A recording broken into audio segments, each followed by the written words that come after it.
Oi pessoal, vim trazer para vocês uma mensagem, uma palavra sobre um texto bem conhecido, Salmo 23, Salmo de Davi, né?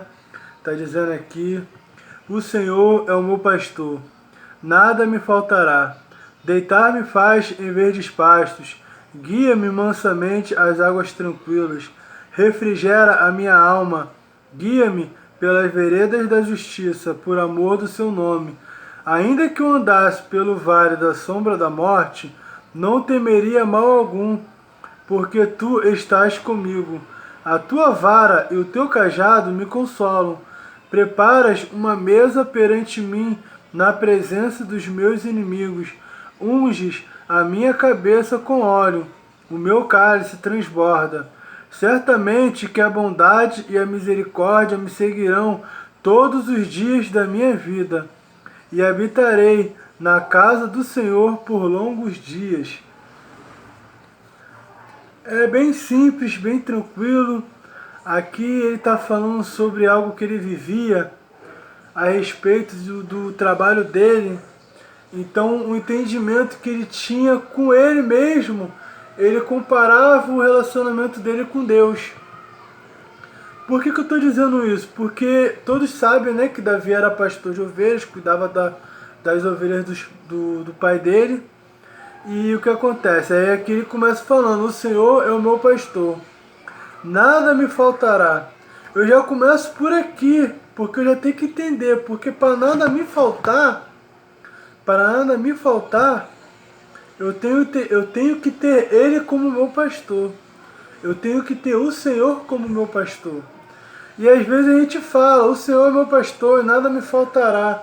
Mas a gente não tem Ele como pastor. Então a gente tem que ter essa consciência. Porque como assim? Ah, eu tenho sim o Senhor como meu pastor. No versículo 4, na parte 4, ele diz: ainda que eu andasse pelo vale da sombra da morte, não temeria mal algum, porque tu estás comigo. A tua vara e o teu cajado me consolam. Eu entendo ali que ele só olha para o cajado do Senhor. O foco dele é só o Senhor, como Paulo dizia: o nosso alvo tem que ser Cristo. O nosso alvo tem que ser Cristo.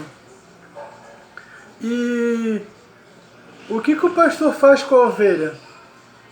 Ali ele estava se colocando como ovelha e colocando o Senhor como pastor dele. Então ele estava falando, ele estava colocando nessa posição.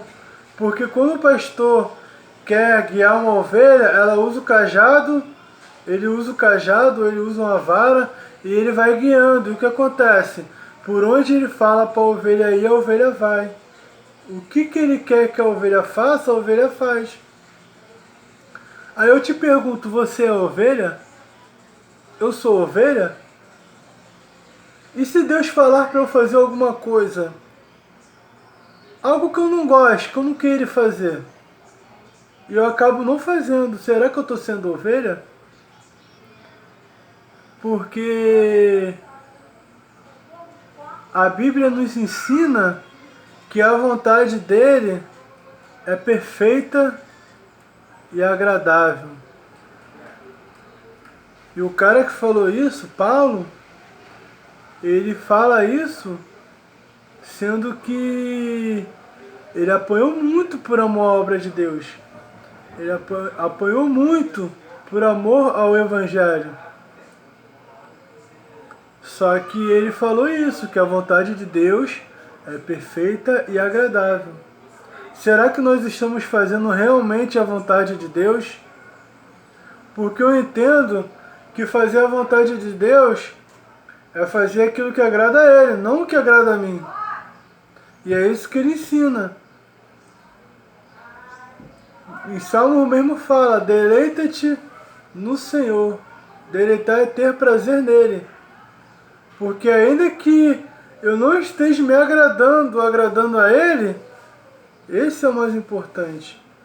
E ele fala no Salmo 37, deleita-te também no Senhor, e Ele concederá o desejo do teu coração. Pensem bem nisso. Se preocupa primeiro na vontade do Senhor, não na nossa.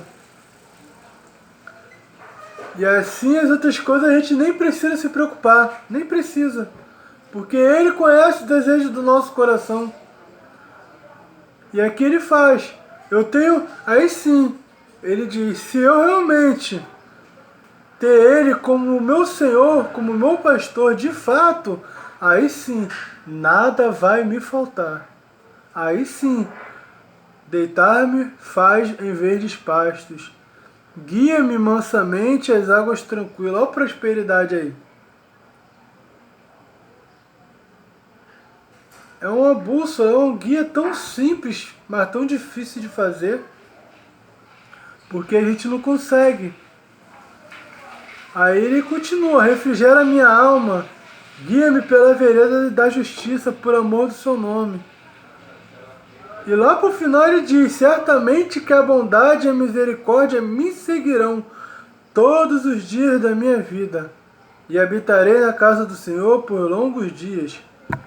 Ó, está dizendo que a bondade e a misericórdia do Senhor vai me seguir, se eu ter Ele como meu pastor, de fato.